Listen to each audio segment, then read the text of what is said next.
साथियों, आज हम भारत में आदिवासियों के खिलाफ, इस देश के पर्यावरण के खिलाफ, इस देश के वन संपदा के खिलाफ, इस देश के वनों के सुरक्षा के खिलाफ में संसद में पारित किए गए कानून के बारे में बात करेंगे।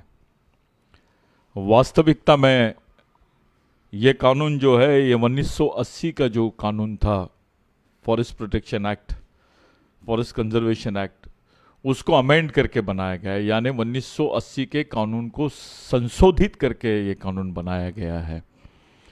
इस कानून का इन्होंने नाम लिखे है वन संवर्धन सुरक्षा अधिनियम संशोधन 180, यानी 1980 2023 का ये जो बिल है, ये 4 अगस्त 2023 को भारत के पार्लियामेंट में रखा गया था।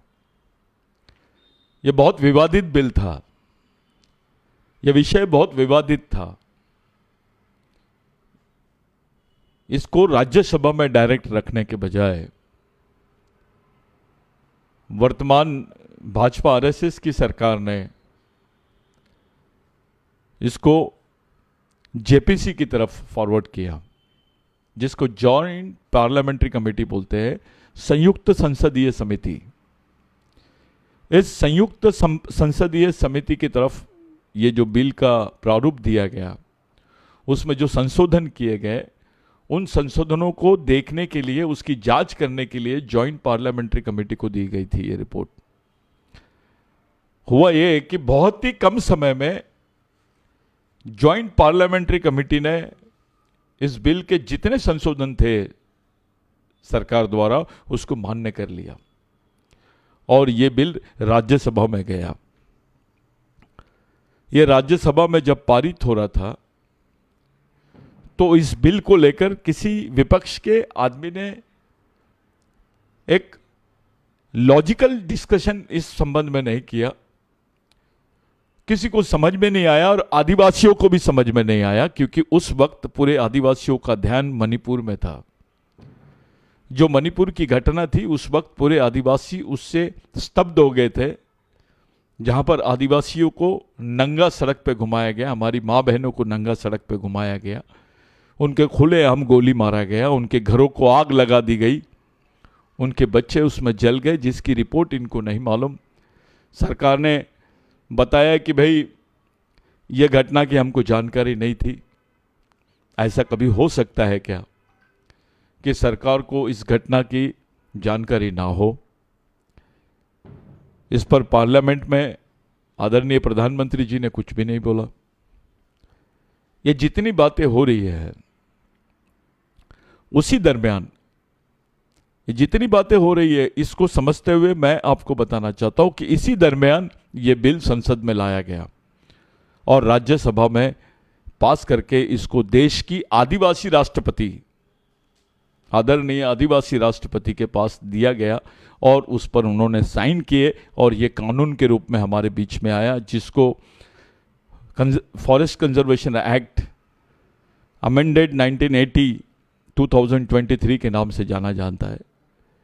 यानी वन संवर्धन और सुरक्षा अधिनियम 2023 के रूप में इस कानून को हम जानेंगे।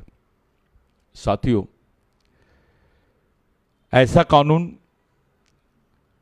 जिसको भारत की प्रगति के रूप में इन्होंने देखा और प्रगति की बात करके संसद के पटल पर पास कराया। यह सच है कि वहां पर आदिवासी सांसद भी थे, यह सच है कि वहां विपक्ष के बाकी सांसद भी थे और विशेषकर कांग्रेस के भी सांसद थे। एक तरफ बीजेपी आरएसएस आदिवासियों के खिलाफ में बिल रखती है और ये लोग खामोश रहते हैं, हमको इनकी संदिग्धता नजर आती है इसमें।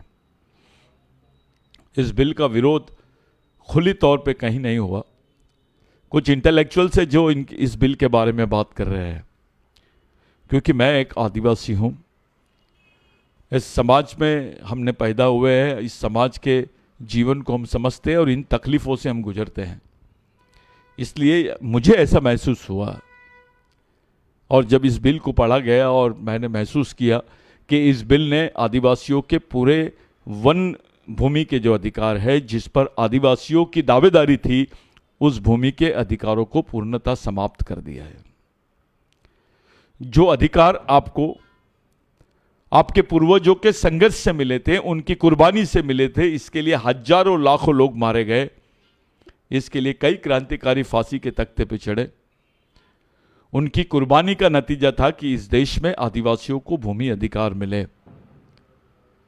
आदिवासियों की 80% जो जनसंख्या है वो वनों में रहती है, जंगलों में रहती है।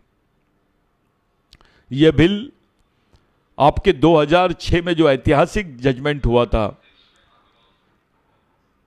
आदिवासी वन अधिकार, जिसको जनजातीय वन अधिकार बिल और पारंपरिक वन निवासी अधिकार बिल के रूप में जाना जाता है, इस बिल को, इसकी जो वास्तविकता थी, इसकी जो सच्चाई थी, जो कानूनी प्रावधान हम लोगों के लिए किए गए थे, आदिवासियों के लिए और परंपरागत वन निवासियों के लिए। परंपरागत वन निवासियों का मतलब यह है कि चाहे वो ओबीसी हो, ब्राह्मण हो, या एससी हो, या मुस्लिम हो, या और कोई हो, ये लोग जो जंगलों में रहते हैं पहले से, उनको परंपरागत वन निवासी बोलते हैं। उनके भी अधिकार थे इसमें, वो भी अधिकार इस बिल के मार्फत खत्म कर दिए गए।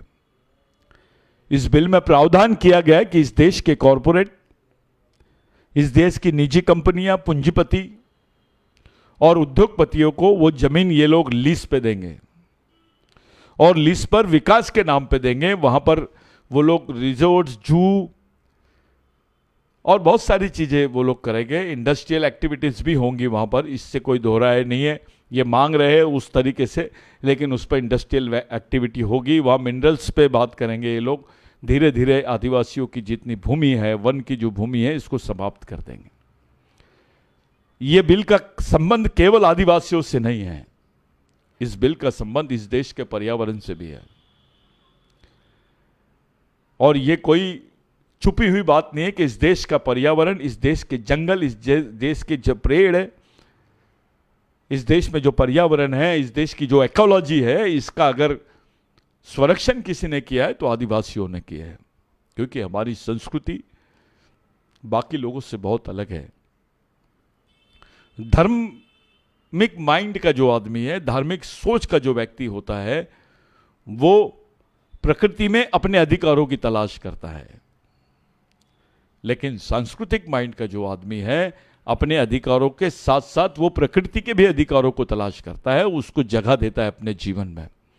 और जिन लोगों ने प्रकृति के अधिकारों को और इसके प्रावधानों को, उसके वास्तविक प्रावधानों को, उसके साइंटिफिक एंगल्स को अपने जीवन में जगह दी है, उनका नाम आदिवासी है। ये आदिवासियों की संस्कृति को खत्म करने का सबसे बड़ा षड्यंत्र है। क्योंकि भारत के संविधान में 5वीं 6वीं अनुसूची और उनके जो विशेष अधिकार हैं, वो विशेष अधिकारों के तहत एक उल्लेख आता है कि it is a constitution under constitution, यानी संविधान के अंदर अंतर्गत संविधान। ये केवल आदिवासियों के लिए लिखा गया है। वो इसलिए लिखा गया है कि आदिवासियों के परंपरागत प्राचीन अधिकार इस देश की जमीन पर है, इससे कोई दोहराए नहीं है। इस देश का प्रधानमंत्री भी ये बात को नकार नहीं सकता है कि देश के मालिक आदिवासी है। आज दशहरे का दिन है, सब लोगों ने अपने अपने तरफ से स्टेटमेंट्स जारी किए। संघ प्रमुख जी ने भी, माननीय मोहन भागवत जी ने भी स्टेटमेंट दिया नागपुर के संघ भूमि से। उन्होंने देश की प्रगति की बात की, देश की प्रगति का व्याख्यान किया, उन्होंने उसको बखान किया, उस पर काफी खुश हुए वो। लेकिन उनके भाषण में आदिवासियों की दुर्गति मेरे को कहीं नहीं दिखाई दी, उसका कहीं जिक्र नहीं दिखाई दिया। इस देश की प्रगति अगर आदिवासियों की दुर्गति पर होती है तो आपको मानने हैं क्या? इस देश का विकास इस देश के गरीब, पीड़ित, शोषित मजदूरों के और आदिवासियों के विनाश पर होता है, यह आपको मानने हैं क्या? आप ऐसे देश की कल्पना करते हैं क्या? हम वैचारिक तरीके से भिन्न हो सकते हैं आपसे, लेकिन आखिरी में हम मानव हैं। इसको देश आदिवासियों ने माना है। इस देश के प्रगति की जो नींव है आदिवासियों की लाशों पर है, उनकी जमीनों पर है, उनके विस्थापन पर है, उनके दुखों पर है। ये इतिहास है, सुप्रीम कोर्ट ने भी कई डिसीजंस में मेंशन किया है कि इस देश में जितने प्रकल्प हुए हैं, जितने रास्ते, डैम, पावर प्लांट्स इत्यादि, जितनी भी प्रगति हुई है देश में, इन्होंने उसके लिए उचित जगह यानी आदिवासी क्षेत्रों को चुना और उन प्रगति, उस प्रकल्प से जो विस्थापन हुआ है वो आदिवासियों का हुआ है। वो बेघर हुए हैं, उनका जीवन यायावर जीवन में परिवर्तित हो गया। इतनी बड़ी कुर्बानी देश में कौन सा समाज दिया है, इस पर थोड़ी बात करें, इस पर चर्चा करें कि जिसने अपना पूरी कुनबे को ही तबाह कर दिया है, अपनी जमीन भी दे रहे हैं, बदले में उसका जो रिस्टोरेशन है, उसको जो मुबादला है, उसका पुनर्वसन है, उसकी परिस्थितियां देश का सर्वोच्च न्यायालय बता रहा है केवल 40% लोगों को ही पुनर्वसन का और बाकी चीज़ों का लाभ मिला है। आज भी 60% आदिवासी इस मांग के लिए जूझ रहे हैं। अगर आपकी सरकार है तो खुल के बात करिए इस पर। इस देश में दुख इस बात का है कि देश की प्रगति की चर्चा और आदिवासियों की दुर्गति की चर्चा, ये दोनों चीज़ों को देखा जाए तो केवल देश की प्रगति की चर्चा को सामने लाया जाता है, मीडिया में दिखाया जाता है, आदिवासियों की दुर्गति पे कोई चर्चा नहीं करता है। जो देश के मालिक है उसको देश का सब्जेक्ट नहीं बनने दिया गया, यह पहला षड्यंत्र है। आज बीजेपी आरएसएस में भी आदिवासी कार्यकर्ता काम कर रहे हैं। वो भी एक उम्मीद लगा के रखे हैं कि नहीं, आदिवासियों के लिए कुछ होगा। उनको इस बात का ज्ञान नहीं है कि उनके बाल बच्चों के साथ, उनकी आने वाली पीढ़ी के साथ, उनके जो परंपरागत अधिकार है, जो उनके प्राचीन सांस्कृतिक अधिकार है भूमि पर, उन अधिकारों को पूरी तरह समाप्त कर दिया गया है। इस एक्ट ने आदिवासियों के लिए जो कानून बनाए गए थे, जो बेसिक कानून बनाए गए थे, उन बेसिक कानूनों में जो एनवायरमेंटल प्रोटेक्शन एक्ट था 1986 का, 1986 का जो पर्यावरण सुरक्षा अधिनियम था, उसको भी खत्म कर दिया, उसको भी दरकिनार कर दिया। फॉरेस्ट कंजर्वेशन एक्ट जो 1927 में आदिवासियों के पक्ष में बनाया गया था, जो स्वतंत्रता के दरमियान अंग्रेजों ने आदिवासियों के पक्ष में बनाया। आज तो देश स्वतंत्र है, आप आदिवासियों के खिलाफ में कैसे कानून बनाते हो? अंग्रेज आदिवासियों को, उसके वन अधिकारों को परिभाषित करते हैं, आप वन अधिकारियों की परिभाषा को ही बदल देते हैं, वनों की ही परिभाषा को बदल देते हैं। इस कानून ने इस देश के वनों की परिभाषा को बदला है, यह सच्चाई है। साथों साथ जो इंडियन फॉरेस्ट पॉलिसी है, जो 1952 में हम लोगों ने बनाया, 1952 में जो पॉलिसी बनी है इंडियन फॉरेस्ट पॉलिसी, उस पॉलिसी के खिलाफ में जाके ये बिल बनाया गया है। ये मैं नहीं बोल रहा हूं, देश के सभी इंटेलेक्चुअल्स, पर्यावरणवादी और साइंटिस्ट बोल रहे हैं, जो इस पे रिसर्च करते हैं, उन लोगों का कहना है। जो नेशनल फॉरेस्टेशन, जिसको वनीकरण बोलते हैं, राष्ट्रीय वनीकरण की जो नीति है 2000 में बनाई गई है, ये उसको भी खत्म करता है। स्टेट रिकॉग्निशन एक्ट 1956, इसको भी यह कानून खत्म करता है। पंचायत एक्सटेंशन एक्ट 1996, यानी ग्राम सभाओं के जो विशेष अधिकार आदिवासियों को दिए गए थे, इस एक्ट ने उसको समाप्त कर दिया है। इस एक्ट में कहीं भी उल्लेख नहीं है आदिवासी ग्राम सभाओं का, 5वीं 6वीं अनुसूचियों का। यह हो सकता है क्या कि बिगर आदिवासी क्षेत्रों के इस देश में वनों की परिभाषा या वनों की भूमि का आप मूल्यमापन भी नहीं कर सकते, आप उसका मोजनी भी नहीं कर सकते, उसको गिन भी नहीं सकते, क्योंकि आप जब जब आदिवासी क्षेत्रों में भारत के वनों को तलाश करते हो, हर 10 किलोमीटर के बाद आपको एक आदिवासी गांव मिलता है, चाहे वो फिर 50 लोगों का ही घर क्यों न हो, 50 घर ही क्यों ना हो। यह सच्चाई है। जब इस नीति को बनाया गया, तब आदिवासियों की जीवन, उनके विस्थापन, उनकी तकलीफ, उनकी संस्कृति, उनके अधिकारों को दरकिनार कर दिया गया। इस बात का दुख है हमको। इसके साथ साथ जो पैसा एक्ट था उसको अमेंड कर दिया, जहां पे एनओसी जरूरी थी ग्राम सभाओं के, वहां परामर्श शब्द को इंट्रोड्यूस कर दिया गया। ये धोखा आदिवासियों के साथ किया गया। उसके साथ साथ जो रिस्ट्रिक्टिव ट्रेड प्रैक्टिस एक्ट है 1969 का, जो ट्रेड प्रैक्टिस एक्ट, जिसको बहुत इंपॉर्टेंट एक्ट है, ये बहुत इंपॉर्टेंट कानून है 1996 का, उसको भी ये एक्ट यानी उसको भी ये एक्ट जो है वॉयलेट करता है, उसके खिलाफ में जाकर ये एक्ट काम कर रहा है। उसके साथ साथ आदिवासियों को निस्तार के अधिकार दिए गए थे 1961 में।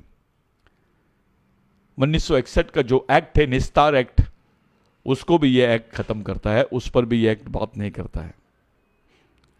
और उसके साथ साथ जो शेड्यूल एरिया का जजमेंट है, इस देश के सुप्रीम कोर्ट के बहुत सारे जजमेंट है, उसमें से समता का जजमेंट है। आप याद रखिए कि एक सुप्रीम सर्वोच्च न्यायालय का जो आदेश होता है, जो वो उसका निर्णय होता है, वो भी एक कानून होता है। उस संबंध में अगर कोई कानून भारतीय व्यवस्था में उपस्थित नहीं है तो उसको कानून की मान्यता देंगे, ऐसा प्रावधान भारतीय संविधान में किया गया है। जो आर्टिकल 32(1), 31, 32(2) और 32(3) में उसका मेंशन किया गया है, उसको उल्लेखित किया गया है। सुप्रीम कोर्ट के सबसे ज्यादा जजमेंट्स आदिवासियों के फेवर में हुए। ऐसे कई माइनिंग के जजमेंट्स हुए हैं, ऐसे कई जमीनों के जजमेंट्स हुए हैं। रिस्टोरेशन ऑफ लैंड, आदिवासियों को उसकी जमीन पूरी दी जाए जो उसके द्वारा उनके मार्फत उनसे गैर आदिवासियों ने छीन ली है, उस जमीन को उनको पुनर्वापसी की जाए। ये कानून भारत का कानून है, लेकिन राज्यों में ये नीति अपनाई नहीं गई है। उल्टे आदिवासी क्षेत्रों में आप प्रोजेक्ट आदिवासियों की जमीन पर कब्जा और उनकी जमीनों का उल्लेख ओपन की जमीन में करके इन्होंने कन्वर्ट कर दिया है। ऐसा सभी स्टेट्स में दिखाई देता है। उसके साथ साथ 2010-2011 में जो सुप्रीम कोर्ट का जजमेंट है नंदाबाई भील केस में, Kailash versus state of Maharashtra में जो जजमेंट दिया गया है, उसको भी इग्नोर किया गया है। मैंने देखा आज सब लोग 22 तारीख को भगवान राम के मंदिर का प्रवेश, उसके उद्घाटन की चर्चा कर रहे हैं। मैं सबसे पूछना चाहता हूं कि इस देश के मालिक आदिवासी हैं, और मैं नहीं बोल रहा हूं, यह साइंस बोलता है कि इस देश में भगवान पैदा नहीं हुआ था तब से आदिवासी रहता है। जो जजमेंट सुप्रीम कोर्ट का भगवान राम की जन्मभूमि के लिए हुआ है, वैसा ही जजमेंट सुप्रीम कोर्ट का आदिवासियों के लिए हुआ है। अगर आपने भगवान राम का सुप्रीम कोर्ट के जजमेंट के बाद, सुप्रीम कोर्ट के आदेश के बाद, उसके निर्णय के बाद भगवान राम का मंदिर अगर बनाया है, खुशी है। लेकिन सुप्रीम कोर्ट के जजमेंट के बाद भारत सरकार ने संयुक्त राष्ट्र संघ में यह क्यों नहीं बोला कि भारत में आदिवासी रहते हैं? सुप्रीम कोर्ट बोलता है भारत के आदिवासी इस देश के मूल मालिक है। They are the first citizen of India. Every state and citizen of India must give respect to them for the indigeneity. उनके मूल निवासी होने का सम्मान उनको मिलना ही चाहिए, इस बात का उल्लेख सुप्रीम कोर्ट करता है, बावजूद उसके उस पर कोई चर्चा नहीं करता है।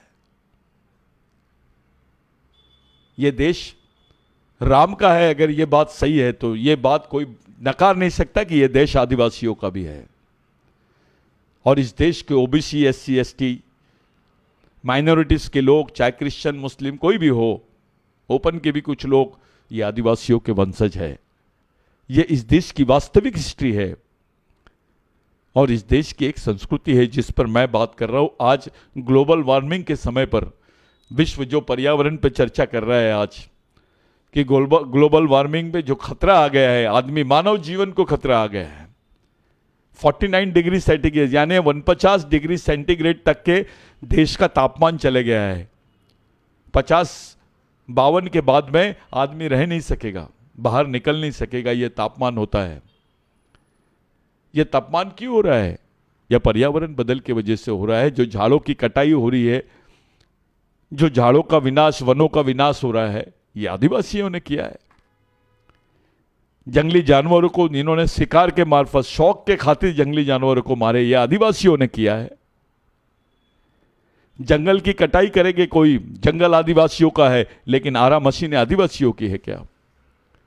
जमीन आदिवासियों के, उस पर होने वाले कोयला खदान आदिवासियों के है क्या? उस पर जो मिनरल माइनिंग है वो आदिवासियों की है क्या? क्या हिस्सेदारी दी गई है आदिवासियों को? मैं ऐसे समय पूरे देश के आदिवासी भाइयों से और तमाम नागरिकों से बात कर रहा हूं, जब एक जगह संघ भूमि में, डॉक्टर हेगड़ेवार की भूमि में हमारे माननीय मोहन भागवत जी ने बयान दिया, और दूसरी तरफ आज दीक्षा भूमि में डॉक्टर बाबा साहब अम्बेडकर के दीक्षा समारंभ में धम्म परिवर्तन दिवस पर लाखों लोग यहां पर मौजूद हैं। और मैं आदिवासी समाज का होने के नाते जिस नागपुर को आदिवासियों ने बसाया है, उसी नागपुर से मैं पूरे तमाम देश के आदिवासियों की बात आपके समक्ष रख रहा हूं। ऐसी परिस्थिति में जब आदिवासियों के पूरे संपूर्ण भूमि के अधिकार, उनकी पहचान, उनकी संस्कृति, उनकी सभ्यता, उनकी रूढ़ी परंपराओं को अटैक है, ये इसको खत्म कर दिया गया है। कांग्रेस दावा करती है कि हमने पैसा बनाया, कांग्रेस दावा करती है कि हमने वनाधिकार बिल दिए। मैं उनसे पूछना चाहता हूं, जब यह बिल पार्लियामेंट में पास हो रहा था, आपकी क्या भूमिका थी? कौन से पार्टी ने इस पर ऑब्जेक्शन उठाया है? क्या भूमिका थी? मैं मान लेता हूं कि आरएसएस भाजपा की भूमिका आदिवासियों को खत्म करने की हो सकती है, आदिवासी विरोधी हो सकती है। कांग्रेस की क्या भूमिका थी? बाकी दलों की क्या भूमिका थी? इसको लेकर स्वाभाविक प्रश्न हमारे मन में चल रहा है। जिस तरीके से डे बाय डे इस देश के विकास की बात चल रही है, उससे ज्यादा स्पीड में आदिवासियों के विनाश की बात हो रही है। अगर आपको सेना के केंद्र बनाना है तो भी आपको आदिवासियों की जमीन मिलती है। भारत में 80% जितने अर्धसैनिक बलों के केंद्र है और सेना के केंद्र है, वो पूरे आदिवासियों की जमीन पर है। आप डेवलपमेंट का प्लान भी आदिवासियों की जमीन पर बनाते हैं। आखिर आदिवासियों की जो क्लेम करने वाली जमीन है, जो उनके प्राचीन पारंपरिक अधिकारों की वास्तविक जमीन है, उस जमीन पर ही प्रोजेक्ट क्यों? राष्ट्र सुरक्षा के नाम पर, राष्ट्र विकास के नाम पर इतना अन्याय विश्व के किसी देश में नहीं हो रहा है जो भारत में आदिवासियों पे हो रहा है। और आदिवासियों को समझ नहीं रहा कि उनके अधिकार कैसे चले गए। मध्य प्रदेश, छत्तीसगढ़, राजस्थान, तेलंगाना और अन्य प्रदेश में अभी विधानसभा चुनाव है, पूरे आदिवासी इसमें एंगेज हो गए हैं। कोई आंदोलन नहीं कर रहा है, कोई इस प्रश्न पे बात करने के लिए तैयार नहीं है। आदिवासी समाज के नेता, उनको हवा भी नहीं है उनके साथ क्या हुआ है। वो समाज में वोट मांगकर वहां पे अपने सत्ता स्थापित करने की रेस में खड़े हैं। पूछता नहीं है कोई कि भाई मेरे समाज के खिलाफ में इतना बड़ा कानून बना है, आपने क्यों बनाया भाई? इसमें तो हम मारे जाएंगे। हमारे तो पूरे संवैधानिक अधिकारों को समाप्त करने का षड्यंत्र खड़ा हो गया है। हमारे तो बाल बच्चों के जिंदा रहने का प्रश्न खड़ा हो गया है। हमारी 80% पॉपुलेशन वनों से हमेशा हमेशा के लिए खत्म हो जाएगी। इस पर चर्चा भी नहीं करते हैं। हमारे विधायक, हमारे सांसद भी थे जो विधायक का इलेक्शन लड़ रहे हैं, उनसे पूछो आप समाज के बारे में क्या सोचे, आपको क्यों नहीं समझा ये बिल क्या है, चाहे किसी भी पार्टी का हो। आप सांसद से पूछो कि आप क्या कर रहे थे जब ये बिल पास हुआ। तो ऐसी विपरीत परिस्थिति में आदिवासी फंस गए हैं। आदिवासी समाज का आदमी गरीब तो है, मजबूर हो गया है, मजदूर हो गया है, और कुछ लोग बेईमान हो गए हैं समाज के साथ। जिन अधिकारों को हमारे पूर्वजों ने हमको अपनी जान निछावर करके, भगवान टंटा भिल, रेंगा कोरकू, बाबूराव शर्मा के, शंकर शाह रघुनाथ शाह, अवंतीबाई लोधी, महात्मा फुले, संभाजी महाराज, सिद्धू कानू, तिलका मांझी, गुंडाधुर,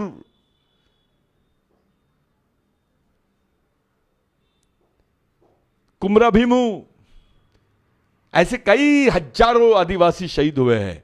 यह सच्चाई है कि इस देश में जमीन और जंगल की जो लड़ाई है, इसकी 70 से 80% लड़ाई केवल आदिवासियों ने लड़ी है।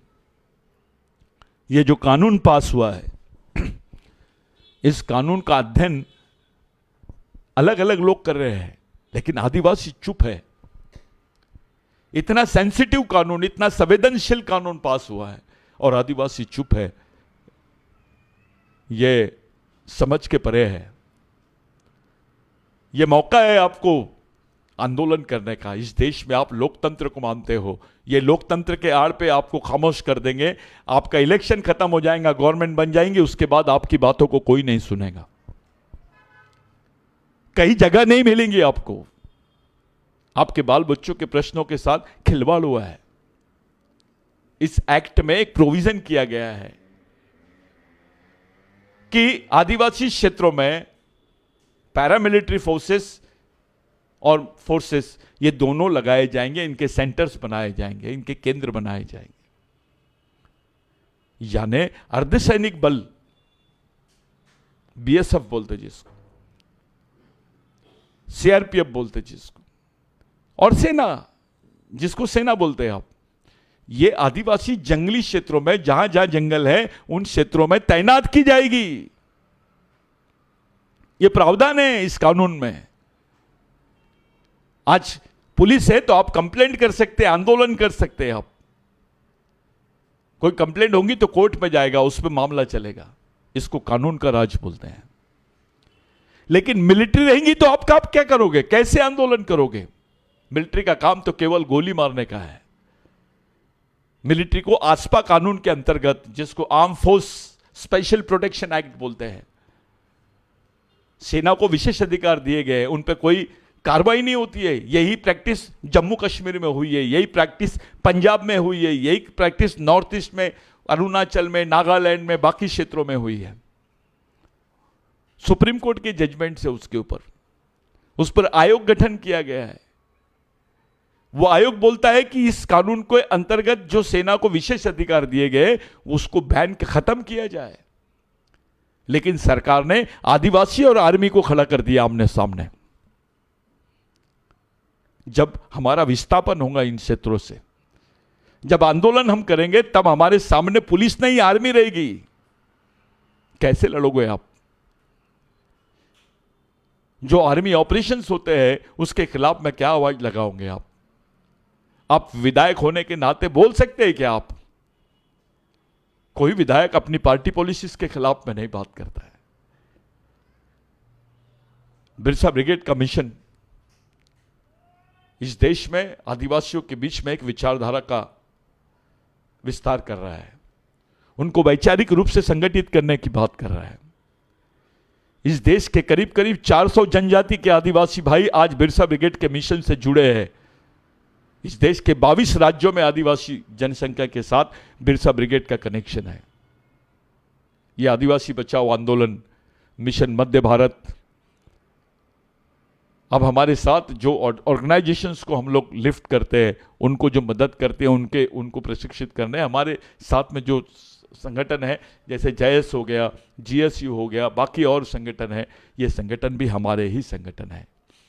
हम ऐसा मानते हैं। क्या हालत है मध्य प्रदेश में? उन्हीं को टिकट दी गई पार्टियों की जो काम ही नहीं की है, जिनका समाज से कोई लेना देना ही नहीं है। आरक्षित सीटों पे ये काम, और गैर आरक्षित सीट जहां पर आदिवासी बहुल है, उन्होंने आदिवासियों के संबंध में कोई काम नहीं किया। ऐसे लोगों को भी टिकटें दी गई है। तो आदिवासी समाज के लोगों के सामने यह प्रश्न खड़ा हो गया कि हमने क्या करना चाहिए, किसका विरोध करना चाहिए, कैसे करना चाहिए, क्योंकि आने वाले समय बहुत डेंजर परिस्थिति आएगी। आप इससे अपने आप को भागा नहीं सकते हैं। आप ये चुनाव मत समझो ये आदिवासियों के लिए चुनौती है। पूरे देश में सबसे ज्यादा विधानसभा सीटें आरक्षित मध्य प्रदेश में है। 5वीं अनुसूची के क्षेत्र मध्य प्रदेश में है। आज मध्य प्रदेश का आदिवासी जो डिसीजन लेगा वो पूरे देश के आदिवासियों को असर करेगा। हर विधानसभा में आदिवासियों की पॉपुलेशन, आदिवासियों की जनसंख्या 55% से 70% तक है। आपको कुछ नहीं करना है, अपने बाल बच्चों के लिए, अपने सामाजिक संवैधानिक अधिकारों के लिए जाके अपने समाज के पक्ष में एक विरोध प्रदर्शन करना है, वोट करना है। बिरसा ब्रिगेड के मार्फत, आदिवासी विचार मंच के मार्फत इस कानून के खिलाफ में सुप्रीम कोर्ट में भी हम लोग गए हैं। आपकी स्वीकृति बहुत जरूरी है। पूरे प्रदेश में हम लोग सिग्नेचर कैंपेन चलाने वाले हैं। राजस्थान में भी सिग्नेचर कैंपेन चलेगा, छत्तीसगढ़ में भी सिग्नेचर कैंपेन चलेगा, मध्य प्रदेश में तो चलेगा ही चलेगा, और तेलंगाना में भी चलेगा, क्योंकि ये हमारे जिंदा रहने का प्रश्न है। 6 महीने अगर ये कानून इस देश में लागू हो गया तो आदिवासी को अस्तित्व उनके इतिहास के साथ खत्म हो जाएगा। आप भी खत्म होंगे, आपका इतिहास भी खत्म हो जाएगा। ये शुरुआत आदिवासियों से हो रही है। ओबीसी को लगता है कि उसको वो बच जाएगा, लेकिन वो वेटिंग लिस्ट में है। दलित को लगता है वो बच जाएगा, वो भी वेटिंग लिस्ट में है। मुस्लिमों को, क्रिश्चियनों को, जैनों को लगता है वो बच जाएंगे, वो भी वेटिंग लिस्ट में है। और तकलीफ इस बात की है कि जो बुद्धिजीवी वर्ग है, जिसको आप ब्राह्मण बोलते हैं, वो जानकर भी नहीं जानना चाहता है। आप एक बात को ध्यान में रखिए, कॉरपोरेट और पूंजीवाद के पास में धर्म और आपकी मानवता और आपके प्रश्न गिरवे रहते हैं। ये जो पॉलिटिक्स है, ये उसी पूंजीवाद और कॉरपोरेट की तरफ जा रही है, जहां हमारी अस्मिता, हमारे प्रश्न, हमारा दुख और हमारा धर्म सब गिरवी रहता है। वो लोग केवल इसका उपयोग करते हैं। हर आदमी खतरे में है। आदिवासी समाज के मार्फत प्रदेश और बाकी देश के सभी लोगों को हम अपील करते हैं कि इस लड़ाई में आदिवासियों का साथ दो। याद रखिए, अगर आदिवासी जिंदा रहेंगे तो जंगल जिंदा रहेगा, पर्यावरण जिंदा रहेगा। अगर जंगल और पर्यावरण नहीं रहेंगे तो देश नहीं रहेगा। आदिवासी केवल पर्यावरण, जल, जमीन, जंगल की बात अपने खुद के लिए नहीं करते हैं, वो देश के लिए भी करते हैं। इस बात का एहसास हमको होना चाहिए। पर्यावरण, जंगल 1927 के बाद गवर्नमेंट ऑफ इंडिया ने टेक ओवर करी। उसके पहले से देश के जो जंगल थे, किनके भरोसे थे? किन्होंने उसकी रक्षा की? कौन उसके लिए लड़े? अंग्रेजों से लड़े, बाकी जमींदारों से लड़े, बाहरी लोगों से लड़े, उपनिवेशवादी लोगों से लड़े। कौन लड़ा? आदिवासी लड़ा। उसको जिंदा रहने के लिए भी और पर्यावरण को जिंदा रखने के लिए भी, ये दोनों लड़ाई आदिवासियों ने लड़ी। और सब लोग अपना नाम स्वतंत्र सेनानी की लिस्ट में लिखाते हैं। ये वही आदिवासी है जिनको इस देश में क्रिमिनल ट्राइब बोला गया। ये वही आदिवासी है जिनको इस देश में असुर बोला गया। ये वही आदिवासी है जिनको जंगली बोला गया। ये वही आदिवासी है जिनको अभी ये लोग वनवासी बोल रहे हैं, जो वास्तविकता में इस देश के मालिक है। गोंड वन, कोल वन, भील वन के जो मालिक है। अभी मैंने एक मध्य प्रदेश की जो स्टेट लेवल की जो परीक्षा होती है, जिसको एमपीपीसी बोलते हैं, उसकी एक बुकलेट पढ़ा। उसमें एक चैप्टर था कि संस्कृत से भील भाषा का निर्माण हुआ है, भील बोली का निर्माण हुआ है। हमारे भील साथी, चाहे बारेला हो, बिलाला हो, भील हो, गावित हो, और कोई भी जितने भील है, दरबार हो, ये तमाम भीलों से मेरा एक सवाल है, इस देश में संस्कृत पहले आया कि भील पहले आए? आप तो मालिक हो इस देश के, आपकी तो पहचान खत्म कर रहे हैं। यही स्टेटमेंट मैंने आज से 3 साल पहले दिया था, किसी ने नहीं माना। आज तो एकेडमिक स्टडी का हिस्सा बन गया है ये, उसको चैप्टर के रूप में शामिल कर दिया है। आपके अस्तित्व को खतरा है, आपकी पहचान को खतरा है। इसी आधार पर संयुक्त राष्ट्र संघ में बोला जाएगा कि भील आदिवासी नहीं है, तब क्या करोगे आप? इसी आधार पर इस देश में बोला जाएगा कि आदिवासी भील नहीं है, क्या करोगे आप? इस लड़ाई को ही लड़ा था भगवान टंटा भील ने, इस लड़ाई को लड़ा था भगवान टंटा भील। संस्कृत का कोई भी औपचारिकता उनके क्षेत्रों में नहीं दिखाई देती थी। वो अपनी बोली में बात करते थे। वो बोली का, अपनी बोली भाषा का जो आदर्श था, हमारे जो जल जमीन जंगल के अधिकार थे, याद नहीं रखना, आपने भूल गए हम लोग सब, जो हमारे हिस्से में जमीन आई है स्वतंत्रता के पहले से अब तक, वो जमीन किसने दिया? किनके अधिकार, किनकी लड़ाई की वजह से मिले हैं, किनकी कुर्बानी की वजह से मिले हैं?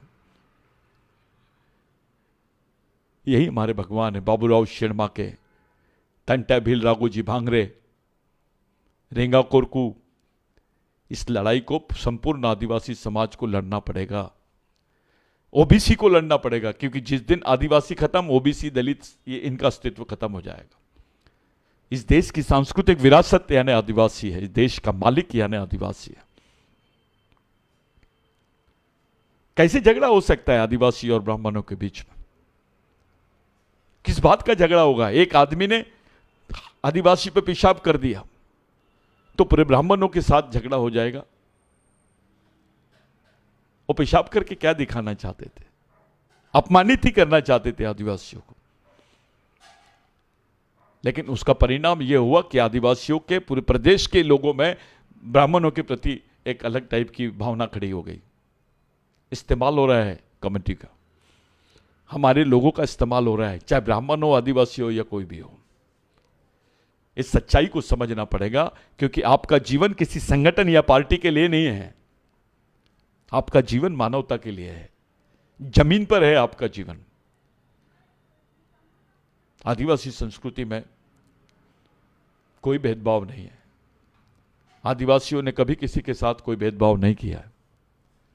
तमाम आदिवासी कार्यकर्ता, तमाम आदिवासी नेता मिलकर सोचना चाहिए कि ऐसी परिस्थिति में क्या किया जाए जब आपके संपूर्ण संवैधानिक अधिकार ही खत्म हो रहे हैं। आपकी ताकत है कि संविधान में फिर से इस अधिकारों को पुनर्स्थापित कर सके? आप कर सकोगे? यह संभव है? तो फिर चलिए आप इलेक्शन लड़िए। आपकी पार्टी अपने मैनिफेस्टो में इस बात को शामिल करती है, पूरे लोगों में डिक्लेयर करती है? कौन सी पार्टी करती है?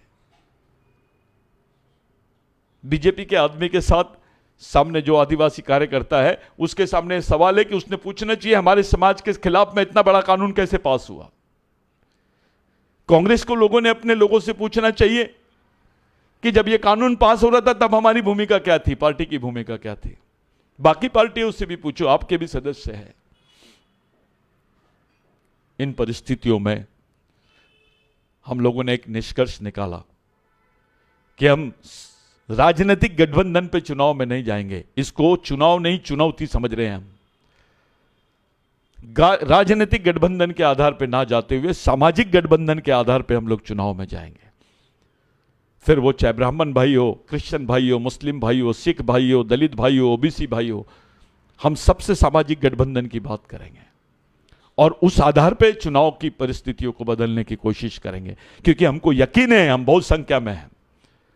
हमारी इतनी जनसंख्या है कि हम कम से कम 27 सीटें जो खुले प्रवर्ग की है, वो प्रदेश की 27 सीटें और प्रदेश की 52 सीटों को हम लोग प्रभावित कर सकते हैं। यानी कुल मिला के 80 सीटों पर आदिवासियों का प्रभाव है। मध्य प्रदेश में आदिवासियों को इलेक्शन से बाहर करके चुनाव की प्रक्रिया को पूरी की जा रही है। यह महसूस होता है, दिखाई देता है। आपके कौन से प्रश्न पे कोई पार्टी बात कर रही है, कौन से मुद्दे पे चुनाव हो रहा है, इस बारे में कभी सोचे? केवल आप टिकट ले लूंगा किसी पार्टी का, विधायक बन जाओगे, क्या कर रहे हो आप? अपने ही समाज के साथ आप धोखा कर रहे हो। मिशन ने तय किया है कि राजा का बेटा राजा नहीं और नेता का बेटा नेता नहीं, समाज के गरीब आदमी का भी बच्चा समाज का नेतृत्व करना चाहिए, फिर कोई भी हो वो। इस लड़ाई को जीतना है। कितना दमन होता है आदिवासियों का, नंगा घुमाया जाता है, पेशाब किया जाता है, पेशाब पिलाया जाता है पुलिस स्टेशंस में। ऐसा कौन से समाज के साथ होता है? ट्रक को बांध कर लेके जाया जाता है, उसको खींचते हुए लेके जाते हैं आदिवासियों को। क्या दिखाना चाहते हैं? आदिवासी महिलाओं को पवित्र किया जाता है, उनको गंगा में नहलाया जाता है, उनको पवित्र कर रहे हैं। कौन कर सकता है? एक मेहनत करने वाले आदमी को कौन पवित्र कर सकता है? उससे ज्यादा पवित्र आदमी कोई नहीं हो सकता है। जो मेहनत ही नहीं करता, जिसका पसीना नहीं बहता, वो आदमी उसको पवित्र करेगा जो जिंदगी भर बिगर पसीना बहाए रोटी नहीं खाया। इतना अपमान हमारे समाज का। आदिवासियों के लिए धर्म बहुत छोटी चीज है। हमारी संस्कृति इस देश की वो संस्कृति है कि हमारी संस्कृति की महिला ने इस देश में कृषि का विकास किया है। हमारी संस्कृति के लोगों ने इस देश की वास्तविक व्यवस्था को, सामाजिक व्यवस्था को बांध के रखा है, पर्यावरण को बांध के रखा है, जीवन के विशेष स्रोतों को जिंदा रखा है। अब हम डेवलपमेंट की बात कर रहे हैं। G20 में आप किसकी बात कर रहे हो? किस डेवलपमेंट की बात कर रहे हो? उस डेवलपमेंट के आड़ में आदिवासियों के साथ क्या होगा, इस पर कोई बात नहीं करता है। साथियों, आज का दिन हम तमाम लोगों के लिए महत्वपूर्ण है। ऐसे समय मैं ये बयान दे रहा हूं जब आपको मध्य प्रदेश में देखना है। ये आपकी आखिरी पीढ़ी द्वारा आखिरी पीढ़ी को बचाने के लिए लड़ी जाने वाली आखिरी लड़ाई है। इसे किसी हाल में भी जीतना होगा। जो तुम्हारे आरक्षित सीटें हैं, कम से कम उस पर सामाजिक कब्जा करो। राजनीतिक कब्जा नहीं होना उस पर, आपके समाज का सामाजिक कब्जा होना। इस दिशा में क्या बात करते हो, इस दिशा में क्या निर्णय लेते हो, उस बारे में सोचिए। संगठन बहुत छोटी चीज है, पार्टी बहुत छोटी चीज है, नेता बहुत छोटी चीज है, समाज सबसे बड़ी सोच, सबसे बड़ी चीज यानी समाज। संविधान में आपके अधिकार पार्टी की वजह से नहीं है, नेता के वजह से नहीं है, संगठन के वजह से नहीं है। आपके जो अधिकार संविधान में, वो समाज की वजह से है। और आज आपका समाज खतरे में है। इस वास्तविकता को समझे बगैर आप अगर नहीं जाओगे तो आप अपने ही बच्चों के लिए कब्र खोदोगे। आप अपने ही बाल बच्चों के लिए, आने वाली जनरेशन के लिए कब्र खोद दोगे। जिन अधिकारों को हमको मिले हैं, हम ले तो नहीं सकते, उसको स्थापित तो नहीं कर सकते, कम से कम बचा तो लिया जाए। फिर कोई टंटा भेल नहीं आएगा, फिर कोई रेंगा कोरको नहीं आएगा, फिर कोई बाबूराव शर्मा के नहीं आएगा, कोई शंकरशाह रघुनाथ शाह नहीं आएगा, अवंतीबाई लोधी नहीं आएंगी, या अन्य जितने महापुरुष हैं वो नहीं आएंगे, बिरसा मुंडा नहीं आएगा, बाबा साहब नहीं आएगा, जयपाल मुंडा नहीं आएगा। एक नई सोच के साथ आपको समाज का नेतृत्व करना पड़ेगा, क्योंकि आज कोई भी आपके फेवर में नहीं है। कम से कम आप तो अपने समाज के फेवर में जाइए। जहां सभी लोग आपके समाज के अधिकारों को अनदेखा करते हैं, आपको दरकिनार कर रहे हैं, वहां कम से कम आप तो अपने समाज के साथ खड़ी रहिए। जिस समाज ने आपको पहचान दिया, अधिकार दिया, जीवन दिया, जमीन दिया, जंगल दिया, उस समाज के अस्तित्व को खतरा है। आज इस देश के पर्यावरण को खतरा है। यह संभावना बहुत कम है कि इस बिल के खिलाफ में देश के बाकी लोग बात करें, बाकी बुद्धिजीवी लोग बात करें। इसलिए क्योंकि सबको ऐसा लगता है कि जंगल का अगर प्रश्न है तो आदिवासियों का प्रश्न है। अरे आदिवासियों को तो है। जंगल में जो पारंपरिक वन निवासी है वो ओबीसी भी हो सकता है, एससी भी हो सकता है, कोई भी जनजाति और जमात और धर्म का आदमी हो सकता है। और पर्यावरण तो देश का सबके लिए है। आप हिमालय के पास के एरिया का जोशीमठ का आप उदाहरण देख लीजिए।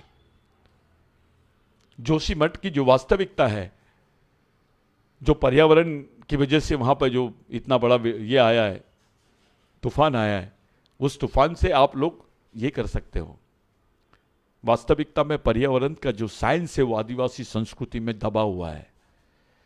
उनका जीवन उसी से जुड़ा हुआ है। आदिवासी जंगलों को, पहाड़ों को, पेड़ों को, प्राणियों को अपना पूर्वज समझते हैं।